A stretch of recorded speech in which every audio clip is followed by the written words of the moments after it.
এক নতুন মোরতাদের আবির্ভাব আমাদের নরসিংদী সরকারি কলেজে হয়েছে। সে নারী এবং পুরুষের সমান অধিকারের কথা বলতে গিয়ে সে তার 12 দফা লিফলেটের মাধ্যমে সরাসরি কোরআন শরীফের সূরাতুন নিসার 11 নম্বর আয়াতকে সে অস্বীকার করেছে। সে নারী এবং পুরুষের সমান অধিকার দিতে গিয়ে বলতেছে যে স্বয়ং আল্লাহ তাআলা কোরআনের সূরা নিসার 11 নম্বর আয়াতে নাকি নারীর উপরে বৈষম্য করেছে। নাউযুবিল্লাহ। এই জন্য শুধু তাই নয়, বাংলাদেশের যত ইউনিভার্সিটির সান্ধ্যকালীন আইন আছে, মহিলা হোস্টেলের ছাত্রীরা সন্ধ্যা 6টার মধ্যে হোস্টেলে ঢুকবে, এই সান্ধ্যকালীন আইন পর্যন্ত তার দাবির মধ্যে সে বাতিল ঘোষণা করতে চায়।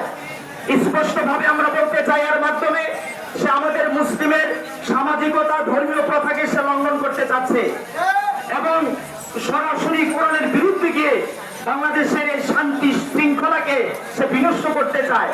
এবং বর্তমানে যে নারী সংস্কার কমিশন গঠিত হয়েছে, নারী সংস্কার কমিশনের যতগুলো প্রথা, যতগুলো আদেশ কোরআন সুন্নাহর পরিপন্থী, এই সবকটা আদেশকে নাজিরা ইয়াসমিন গ্রহণ করেছে এবং সে এটাকে নরসিংদীর মাটিতে বাস্তবায়ন করতে চায়। এরই ধারাবাহিকতায় আজকে বাংলাদেশ হেফাজতে ইসলাম নরসিংদী জেলা শাখার উদ্যোগে বিক্ষোভ মিছিল। আমাদের সুস্পষ্ট দাবি, অনতিবিলম্বে এই মোরতাদ নাজিরা ইয়াসমিনের সকল কর্মকাণ্ড নরসিংদী সরকারি কলেজ থেকে বাতিল করতে হবে। অনতিবিলম্বে তাকে সরকারি চাকরিচ্যুত সহ তাকে গ্রেফতার করে দৃষ্টান্তমূলক শাস্তির দাবি আমরা হেফাজতে ইসলামের পক্ষ থেকে জানাচ্ছি। যদি আজকে এই আপামর জনতা নরসিংদী জেলার হেফাজতে ইসলামের দাবিকে যদি উপেক্ষা করে, যদি নাজিরা ইয়াসমিনের নরসিংদী সরকারি কলেজে যদি তার সমস্ত কর্মকাণ্ড সে যদি আগের মতোই চালিয়ে যাইতে থাকে, তাহলে আগামীতে আমাদের মুরব্বীদের ঘোষণা, যে কোনো অনাকাঙ্ক্ষিত ঘটনা যদি নরসিংদীর মাটিতে ঘটে যায়, তাহলে এর দায়ভার অবশ্যই নরসিংদী জেলা প্রশাসককে গ্রহণ করতে হবে।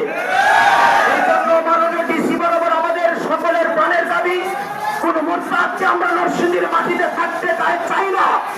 নাজিরা ইয়াসমিনকে অনতিবিলম্বে অপসারণ সহ এই সরকারি চাকরি থেকে তাকে চাকরিচ্যুত করতে হবে, এটা আমাদের সকলের দাবি।